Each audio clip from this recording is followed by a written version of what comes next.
Good evening बच्चों। मैंने तो अगले वीडियो में वर्ण, स्वर वर्ण और व्यंजन वर्ण के बारे में जानकारी दे दी है।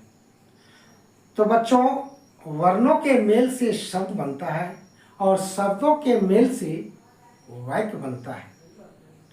तो वाक्य में जाने के पहले हम लोग शब्द समझेंगे। शब्द आखिर में है क्या चीज? तो बच्चों ध्यान दीजिए, शब्द शब्द उसके कहते हैं जो यानी एक या अनेक वर्णों की स्वतंत्र एवं सार्थक ध्वनि को शब्द कहते हैं। एक या अनेक वर्णों की स्वतंत्र एवं सार्थक ध्वनि को शब्द कहते हैं।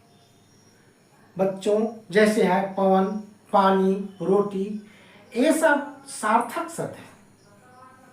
अब हम लोग चलते हैं बच्चों, शब्द के बहुत तरह के प्रकार होते हैं और उन प्रकारों को जानना हमें अति आवश्यक है। सबसे पहले हम लोग चलते हैं सामान्य अर्थों में शब्दों को कितने भागों में बांटा जाता है।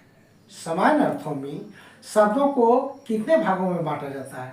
तो दो। पहला होता है सार्थक शब्द और दूसरा हमारा होता है निरर्थक शब्द। एक सार्थक शब्द और दूसरा निरर्थक शब्द। तो सार्थक शब्द आखिर में है क्या? तो सार्थक यानी जिसका सही अर्थ हो, जिसका अर्थ निकले, सही अर्थ निकले, जिसे हम पहचान सकें। तो जो इसको हम परिभाषा के रूप में थोड़ा सा जानते हैं। वैसे शब्द जिसका अर्थ सही बोध हो या जिसके निश्चित अर्थ का बोध हो, जिस शब्द का निश्चित अर्थ का बोध हो, उसे हम कहेंगे सार्थक शब्द। जैसे हो गया मनुष्य, तो हम लोग जानेंगे कि मनुष्य किसको कहते हैं। कमल, रोटी, मकान, ये शब्द जो है सार्थक है, यानी हम उसको जान जाते हैं कि हम क्या कहना चाहते हैं। दूसरा है निरर्थक शब्द। दूसरा निरर्थक शब्द, तो निरर्थक शब्द हम उसको कहेंगे जिसका कोई सार्थक अर्थ नहीं, जिसका अर्थ निकलता ही नहीं। जैसे उआ, उआ का मतलब कुछ नहीं है। इया, तो इया का भी कोई अर्थ नहीं। यानी वैसे शब्द जिसका कोई अर्थ ही नहीं निकले, जिसको हम समझ नहीं पाए, वो आता हम क्या कहेंगे, कुछ समझ में नहीं आता है, तो हम इसको कहेंगे निरर्थक शब्द। अब बच्चों हम लोग थोड़ा सा आगे चलते हैं। विकास या उद्गम की दृष्टि से शब्द कितने प्रकार के होते हैं? विकास या उद्गम की दृष्टि से शब्द कितने प्रकार के होते हैं? तो ये मुख्य रूप से 4 प्रकार के होते हैं। कितने रूपों में? 4। इसके 4 रूप होते हैं। पहला होता है तत्सम। तो तत्सम हम लोग किसको कहेंगे? संस्कृत के जिस शब्द को सीधे रूप से या सीधे रूप में हिंदी ने अपनाया है, हिंदी भाषा ने अपनाया है, उसे हम कहेंगे तत्सम शब्द। तो क्या है? जैसे कर्पूर, कर्पूर हो गया, माता हो गया, पिता हो गया, बालक हो गया, जल हो गया, ये सब जो है, अग्नि हुआ, ये सब है हमारा क्या चीज है? तत्सम शब्द। तो तत्सम शब्द समझ गए होंगे बच्चों। यानी संस्कृत से जो सीधे हमारे हिंदी भाषा में आ गया है शब्द, उसको हम कहेंगे तत्सम। अब दूसरा आते हैं तद्भव। अब संस्कृत के बिगड़े हुए रूप को, संस्कृत भाषा के बिगड़े हुए यानी संस्कृत शब्द के बिगड़े हुए रूप को हम तद्भव कहते हैं। जैसे हो गया कर्पूर, संस्कृत है लेकिन उसका बिगड़ा हुआ भाग हम कहते हैं कपूर। अब है ग्राम, संस्कृत शब्द है ग्राम लेकिन हम लोग क्या कहते हैं? गांव। फिर है अश्रु, संस्कृत भाषा अश्रु है और उसी को हम हिंदी भाषा में कहते हैं आंसू। वानर, वानर को हम लोग क्या कहते हैं हिंदी में? बंदर। अग्नि, अग्नि को हम लोग क्या कहते हैं हिंदी में? आग। तो बच्चों ये हमारा है तद्भव, यानी संस्कृत का ही बिगड़ा हुआ रूप है। अब आते हैं देशज। तो देशज शब्द जो हमारे भारतीय भाषा या हम यूँ कहें कि हमारे लोक प्रचलित भाषाओं से कुछ शब्द ऐसे हैं जिसे हिंदी ने उसको अपना लिया है और हम उसका दैनिक जीवन में प्रयोग करते हैं, तो उसको हम कहते हैं देशज शब्द। चूँकि हमारे देश से उपज हुआ है, हिंदी भाषा ने बहुत शब्दों को अपनाया है, तो कुछ देश से भी अपनाया है। जैसे हो गया पगडंडी, जैसे पगड़ी, मनुष्य जो लोग पगड़ी पहनते हैं तो उसको पगड़ी कहते हैं। पेट है, चिड़िया है, कटहल है, खिचड़ी है, ऐसे बहुत से शब्द हैं जो हमारे देश की उपज हैं, तो उसको हम लोग कहते हैं देशज शब्द। अगला है विदेशज शब्द। हमारे हिंदी भाषा ने विदेशों, चूँकि हमारे देश में बहुत से विदेशी लोग आए और उनकी भाषाओं को हम लोगों ने अपनाए और उसको भाषा को हम हिंदी भाषा में लिए हैं।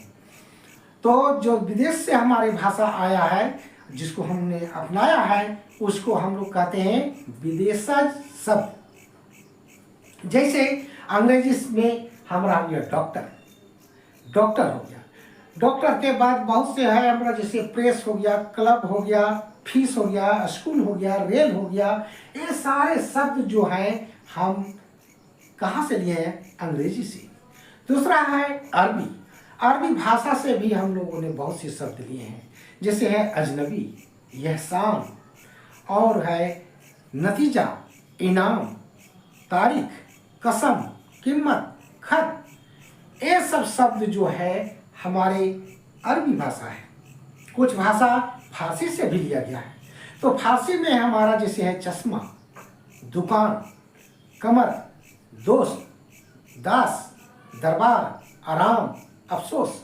तो ये सारे शब्द जो है हमारा कहाँ से आया है? फारसी से। कहाँ से? फारसी भाषा से।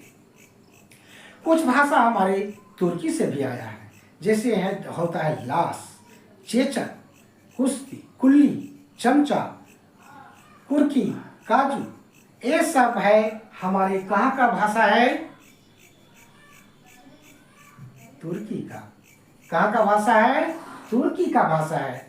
तो बच्चों इस तरह से हमारा ये हुआ। अब हम लोग चलते हैं व्युत्पत्ति। व्युत्पत्ति के दृष्टि से शब्द कितने प्रकार के होते हैं? तो व्युत्पत्ति के आधार पर शब्द हमारे 3 प्रकार के होते हैं। पहला होता है रूढ़ शब्द, यौगिक शब्द और योग रूढ़ शब्द। तो रूढ़ शब्द हम किसको कहेंगे? वैसे शब्द जिसके खंड करने पर, यानी तोड़ दें, शब्द को तोड़ दें और उसका कोई अर्थ ना निकले, तो उसको कहते हैं रूढ़ शब्द। जैसे हो गया हमारा पानी, पा जोड़नी, पा का भी कोई अर्थ नहीं, नी का भी कोई अर्थ नहीं, तो ये हमारा हम कहेंगे ये रूढ़ शब्द है। फिर है जिसे कमल, कमल का भी कोई अर्थ नहीं, तोड़ दीजिए कमल को, किधरों तोड़ो, नहीं, कमल का फूल का फिर रूप नहीं आएगा या कोई अर्थ नहीं निकलेगा। उसी तरह से है जग, जग को भी हम लोग तोड़ देंगे, ज और ग दोनों को अलग अलग कर देंगे और उसका मीनिंग निकालेंगे, अर्थ निकालेंगे, तो कोई अर्थ नहीं निकलेगा। अब होता है यौगिक शब्द। तो यौगिक शब्द बच्चों, अगर उस शब्द को हम माने उसमें जो है कुछ प्रत्यय जुड़ा रहता है या उपसर्ग, या तो किसी शब्द के पहले जुड़ा हुआ रहता है या तो बाद में। जो पहले जुड़ा रहता है उसको कहते हैं उपसर्ग, और बाद में किसी शब्द के जुड़कर कोई अर्थ निकालता है तो उसको कहते हैं प्रत्यय। तो वैसे शब्द को हम खंड कर सकते हैं, बदल सकते हैं। जैसे है आपका हम पाठशाला, तो पाठ जोड़ शाला, पाठशाला। विद्यालय, विद्या जोड़ आलय, तो विद्या और आलय दोनों का अर्थ भी निकलता है। फिर है धनवान, धन जोड़वान। तो बच्चों ये हमारा हो गया यौगिक शब्द जिसको हम अलग कर सकते हैं, उसका अर्थ भी निकले। अब है योग रूढ़। तो योग रूढ़ विशेष अर्थों में हम इसका प्रयोग करते हैं, यानी इसका अलग भी कर देंगे और उसका अर्थ भी निकलेगा, और उसका अर्थ का मीनिंग कहीं दूसरे जगह पड़ सकता है। जैसे पंकज, पंख जोड़ ज, पंख मतलब हो गया कीचड़ और ज मतलब हुआ जन्म लेने वाला, यानी कीचड़ में जन्म लेने वाला, तो उसको कहते हैं पंकज। और इसको कीचड़ जन्म लेने वाला उसको हम लोग कमल भी कहते हैं, यानी कमल फूल का पर्यायवाची शब्द भी है पंकज। उसी प्रकार से दूसरा हम अर्थ लेते हैं लंबोदर।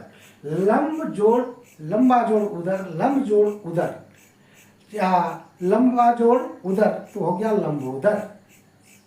लंब मतलब लंबा और उदर मतलब हुआ पेट, जिसका पेट लंबा है उसको कहते हैं लंबोदर। और इसका अर्थ कहाँ पड़ता है? गणेश, गणेश भगवान के में इसका प्रयोग होता है। लंबोदर हम लोग गणेश जी को भी कहते हैं।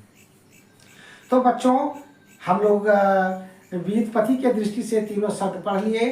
कौन कौन? रूढ़ शब्द, यौगिक शब्द और योग रूढ़ शब्द। अब हम लोग चलते हैं प्रयोग के आधार पर शब्द कितने प्रकार के होते हैं। प्रयोग के आधार पर, तो प्रयोग के आधार पर हम लोग दो तरह का प्रयोग करते हैं। एक होता है विकारी शब्द।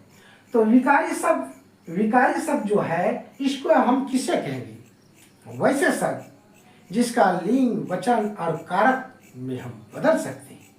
लिंग, वचन और कारक में हम जिसको बदल सकते हैं उसको हम लोग कहते हैं विकारी शब्द। जैसे हो गया विकारी शब्द आप लोग भी जानते होंगे, जैसे है लड़का। लड़का का हम लिंग में बदलेंगे स्त्रीलिंग तो हो जाएगा लड़की, और अगर हम उसको पुल्लिंग में बदलना चाहेंगे तो हो जाएगा लड़कियां, लड़की। और पुल्लिंग में क्या आती है? पुल्लिंग में बहुवचन में चेंज करेंगे तो हो जाएगा लड़के, और लड़की है तो लड़कियां। तो इस तरह से हम उसको लिंग में भी बदल सकते हैं, उसको बहुवचन में भी बना सकते हैं, यानी वचन में भी चेंज कर सकते हैं। तो इसको हम कहते हैं विकारी शब्द। अब है दूसरा अविकारी शब्द। अविकारी शब्द हम किसको कहेंगे? इसी का उल्टा, जिसका हम लिंग, वचन और कारक में चेंज नहीं कर सकते हैं तो हम उसको कहेंगे अविकारी शब्द। जैसे है अब, तब, कब, जब, लेकिन। ये सब जो शब्द है हम उसको ना लिंग बदल सकते हैं, न वचन बदल सकते हैं, न कारक में कोई बदल सकते हैं, तो इसको कहेंगे अविकारी शब्द। अब चलते हैं बच्चों अर्थ के आधार पर शब्द कितने प्रकार के होते हैं। अर्थ, अब अर्थ के आधार पर भी शब्दों को बांटा गया है, तो इसका होता है 4 प्रकार। कितने प्रकार? 4 प्रकार। सबसे पहले होता है एकार्थी शब्द। एकार्थी शब्द वैसे शब्द जिसका एक ही अर्थ हो, एक ही अर्थ निकले। जैसे माता, माता का एक ही अर्थ है माता तो माता, पिता तो पिता, भाई तो भाई, और उसका कोई और दूसरा अर्थ नहीं। अब है दूसरा अनेकार्थिक शब्द। अनेकार्थिक शब्द का मतलब एक ही शब्द है, एक शब्द है, लेकिन अर्थ उसका बहुत बहुत है। जैसे हम गणेश को क्या कहते हैं? गणेश को कहेंगे गजानन, लंबोदर, गणपति, यानी उसका शब्द अनेक शब्द होता है। और इस तरह से हम लोग बहुत कुछ कह सकते हैं। तो अब हम आते हैं पर्यायवाची शब्द। पर्यायवाची शब्द भी होता है। पर्यायवाची शब्द में भी अनेक शब्द होता है। जैसे हो गया गणेश, गणेश का लंबोदर, गणपति, एक दंत, दशानन, क्या कहते हैं, गणपति इत्यादि हम लोग कह सकते हैं। अब आते हैं विलोम शब्द। विलोम शब्द का अर्थ होता है उल्टा शब्द, जैसे लाभ, हानि, माता, आना जाना, दिन रात, धरती आकाश। तो ये सब हम लोग कहते हैं गरीब अमीर, ये सब भी हमारा उल्टा शब्द है। तो बच्चों अनेकार्थिक शब्द में हम लोग थोड़ा सा और थोड़ा सा समझ लें। जैसे धन है, धन को हम लोग क्या कहते हैं? रुपया, पैसा, ये सब हम लोग कहते हैं। यानी अनेक अर्थ होता है। जैसे गुरु, गुरु को हम लोग क्या कहते हैं? गुरु को हम लोग कहते हैं शिक्षक भी कहते हैं, श्रेष्ठ भी कहते हैं, और गुरु एक ग्रह भी है। तो इस तरह से हम लोग अर्थ के आधार पर समझ गए शब्द, एकार्थिक शब्द, अनेकार्थिक शब्द, पर्यायवाची शब्द और क्या विलोम शब्द। तो बच्चों, आप शब्द के बारे में आज जाने। अब अगले वीडियो में हम लोग कुछ और विशेष चीज़ समझेंगे। तो इन सारे चीज़ों को बच्चों एक बार या 2 बार जरूर देखें। आपको ज़्यादा मेहनत करने की ज़रूरत नहीं है। मोबाइल को रख दीजिए और उसको बढ़िया से देखिए, सुनिए, समझिए, सोचिए और बन पाए तो कुछ लिखिए। धन्यवाद बच्चों, मेरे वीडियो देखने के लिए। धन्यवाद।